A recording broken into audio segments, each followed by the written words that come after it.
જય શ્રી કૃષ્ણ મિત્રો, નિત્ય સત્સંગમાં આપ સૌનું સ્વાગત છે। આજે આપણે સાંભળીશું રમા એકાદશી વ્રત કથા મહાત્મય। જો આ વિડીયો તમને પસંદ પડે તો લાઈક અને શેર કરી ચેનલને સબસ્ક્રાઇબ જરૂરથી કરજો। રમા એકાદશી હિન્દુ પંચાંગ પ્રમાણે આસો મહિનાના કૃષ્ણ પક્ષની એકાદશી તિથિએ રમા એકાદશીનું વ્રત કરવામાં આવે છે। રમા એકાદશીનું વ્રત અન્ય એકાદશીઓમાં શુભ અને મહત્વપૂર્ણ માનવામાં આવે છે। એવું માનવામાં આવે છે કે આ વ્રત કરનારને બ્રહ્મ હત્યા સહિત અનેક પાપોમાંથી મુક્તિ મળે છે। રમા એકાદશીનું વ્રત કરવાથી તમામ પાપોનો નાશ થાય છે। આ એકાદશીનું નામ પણ દેવી લક્ષ્મીના રમા સ્વરૂપ પરથી પડ્યું છે। આ દિવસે ભગવાન વિષ્ણુની સાથે દેવી લક્ષ્મીની પણ પૂજા કરવામાં આવે છે। એવું કહેવાય છે કે માત્ર રમા એકાદશીના વ્રતની કથા સાંભળવાથી પણ વ્યક્તિના તમામ પાપ ધોવાઈ જાય છે અને મહાલક્ષ્મીની કૃપાથી જીવનમાં ક્યારેય આર્થિક સંકટ આવતું નથી। રમા એકાદશીને દિવસે સવારે સ્નાન કરીને ભગવાન વિષ્ણુની મૂર્તિને મંદિરમાં સ્થાપિત કરવી જોઈએ તથા તેમની સાથે માતા લક્ષ્મીની મૂર્તિ પણ સ્થાપિત કરવી જોઈએ અને તેમને ગંગાજળથી અભિષેક કરવો જોઈએ। ત્યાર પછી વ્રતનો સંકલ્પ લેવો જોઈએ અને ભગવાન લક્ષ્મી નારાયણની વિધિ વિધાનથી પૂજા કરવી જોઈએ। ત્યારબાદ ભગવાન વિષ્ણુ અને દેવી લક્ષ્મીને ધૂપ દીપ નૈવેદ્ય અને ફૂલ ચઢાવવા જોઈએ। ત્યારબાદ રમા એકાદશીના વ્રતની કથા વાંચવી જોઈએ। એકાદશીને દિવસે ભૂલથી પણ ચોખાનું સેવન ન કરવું જોઈએ તથા તુલસી માતાને જળ ન ચઢાવવું જોઈએ અને એકાદશીને વ્રતને દિવસે તામસિક વસ્તુઓથી દૂર રહેવું જોઈએ। તો મિત્રો, આ હતી રમા એકાદશીના વ્રતની વિધિ તથા વ્રતનું મહાત્મય। હવે આપણે સાંભળીએ રમા એકાદશીના વ્રતની કથા। ધર્મરાજ યુધિષ્ઠિર બોલ્યા, હે ભગવાન, હવે તમે આસો માસની કૃષ્ણ પક્ષની એકાદશીની કથા સંભળાવો। આ કથાથી કયું ફળ મળે છે તે કહો। ભગવાન શ્રી કૃષ્ણ બોલ્યા, હે રાજન, આસો માસની કૃષ્ણ પક્ષની એકાદશીનું નામ રમા છે। આ વ્રતના પ્રભાવથી સમસ્ત પાપો નષ્ટ થઈ જાય છે તથા આ એકાદશીને લક્ષ્મી એકાદશી પણ કહેવામાં આવે છે। પ્રાચીન કાળમાં મુચુકુંદ નામનો પ્રસિદ્ધ રાજા હતો। તેની દેવતાઓ સાથે પાકી મિત્રતા હતી। તે સત્યવાદી, વિષ્ણુ ભક્ત અને ભજન કરનારો હતો। મોટી કુશળતાથી રાજ્યનું સંચાલન કરતો હતો। એકવાર તેની ઘરે કન્યાનો જન્મ થયો। ત્યાંની શ્રેષ્ઠ નદી ચંદ્રભાગાના નામ પર એ કન્યાનું નામ ચંદ્રભાગા રાખવામાં આવ્યું। મહારાજ ચંદ્રસેનના પુત્ર શોભન સાથે તેનો વિવાહ થયો। એક દિવસ શોભન પોતાના સસરા મુચુકુંદજીના ઘરે આવ્યો। જ્યારે શોભન તેના સાસરિયામાં હતો ત્યારે આ એકાદશી આવી। ચંદ્રભાગા વિચારવા લાગી કે એકાદશી નજીક આવી છે, પણ મારા પતિ અત્યંત કમજોર છે, તેથી વ્રત ના કરી શકે, પણ મારા પિતાની કડક આજ્ઞા છે। જ્યારે દસમ આવી ત્યારે રાજ્યમાં ઢંઢેરો પીટાવ્યો કે કાલે એકાદશી છે, બધાએ પોતાની યથા અનુસાર વ્રત રાખવાનું છે।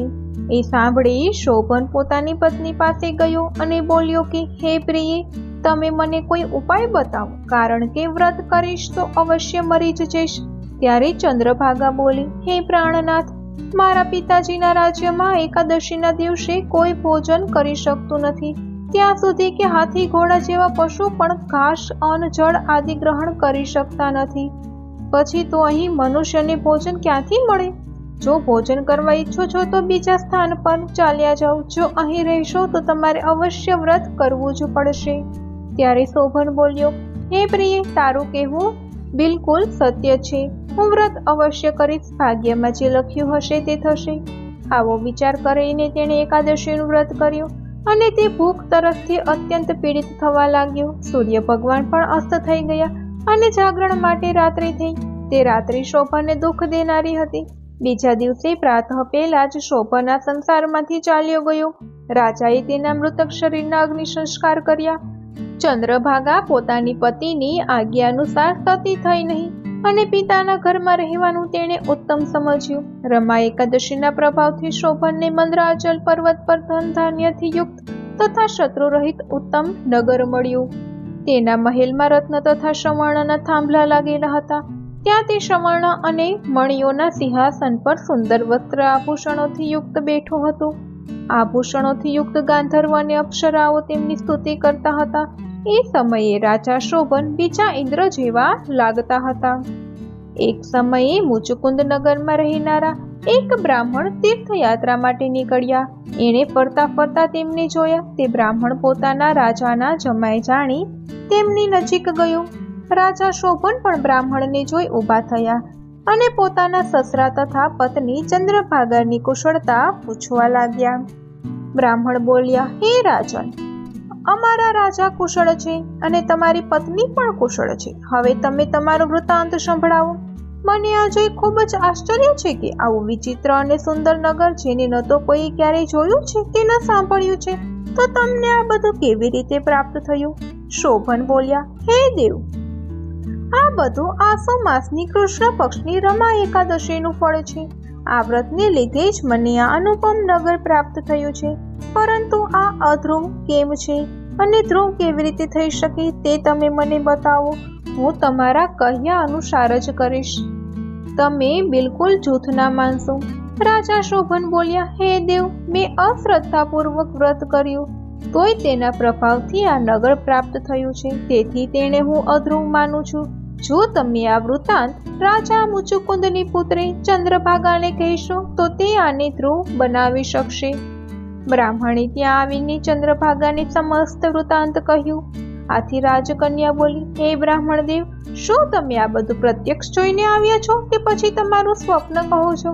ત્યારે બ્રાહ્મણ બોલ્યા, હે પુત્રી, મેં તારા પતિ તથા તેના નગરને પ્રત્યક્ષ જોયું છે, પણ તે અધ્રુવ છે. તું એવો ઉપાય કર કે જેથી એ ધ્રુવ થઈ જાય. ત્યારે ચંદ્રભાગા બોલે, મને એ નગરમાં લઈ જાઓ. હું મારા પતિને જોવા ઈચ્છું છું. હું મારા વ્રતના પ્રભાવથી એ નગરને ધ્રુવ બનાવી લઈશ. ચંદ્રભાગાના વચન સાંભળીને તે બ્રાહ્મણ તેને મંદરાચલ પર્વતની પાસે વામદેવના આશ્રમમાં લઈ ગયા. વામદેવ તેની વાત સાંભળી ચંદ્રભાગાને મંત્રથી અભિષેક કર્યો. ચંદ્રભાગા મંત્રો તથા વ્રતના પ્રભાવથી દિવ્ય દેહ ધારણ કરીને પોતાના પતિની પાસે ગઈ. શોભને પોતાની પત્નીને જોઈને પ્રસન્નતાપૂર્વક તેને વામ અંગમાં બેસાડી. ચંદ્રભાગા બોલી, હે પ્રાણનાથ, હવે તમે મારા પુણ્ય સાંભળો. જ્યારે હું મારા પિતાના ગૃહે 8 વર્ષની હતી ત્યારથી જ હું સવિધી એકાદશીનું વ્રત કરતી હતી. એ વ્રતોના પ્રભાવથી તમારું આ નગર ધ્રુવ થઈ જશે અને સમસ્ત કર્મથી યુક્ત થઈને પ્રલયના અંત સુધી રહેશે. ચંદ્રભાગા દિવ્ય રૂપ ધારણ કરીને તથા દિવ્ય વસ્ત્ર અલંકારોથી સજીને પોતાના પતિની સાથે આનંદપૂર્વક રહેવા લાગી. ભગવાન શ્રી કૃષ્ણએ કહ્યું, આ કથા મહાપાપ નાશક કહેવાય છે. કામધેનુ તુલ્ય આ રમા એકાદશીનો મહિમા પાવનકારી છે, હિતકારી અને પ્રીતકારી છે. વ્રત અતિ સરળ છે. વિધિમાં માત્ર ઉપવાસને જ પ્રાધાન્ય આપવામાં આવ્યું છે. આ વ્રત અબાલ વૃદ્ધ સર્વ કરી શકે છે. આ એકાદશીનું વ્રત એ મોક્ષ માર્ગનું સોપાન છે કે જે લોકો આ કથાનું શ્રવણ પઠન કરે છે તે સર્વ પાપોથી મુક્ત થઈ વૈકુંઠને પામે છે. આ ઉત્તમ વ્રતની ફલશ્રુતિ ઘણી મોટી છે. જેવી ભાવના એવી સિદ્ધિ છે. જે કોઈ પણ મનુષ્ય રમા એકાદશીનું વ્રત કરશે તેના સમસ્ત બ્રહ્મ હત્યા આદિ પાપ નષ્ટ થઈ જાય છે અને અખૂટ ધનની પ્રાપ્તિ થાય છે. તો મિત્રો, આ હતી રમા એકાદશીના વ્રતની કથા. જો આ માહિતી તમને પસંદ પડી હોય તો વિડીયોને લાઈક અને શેર કરી ચેનલને સબસ્ક્રાઇબ જરૂરથી કરજો. જય શ્રી કૃષ્ણ.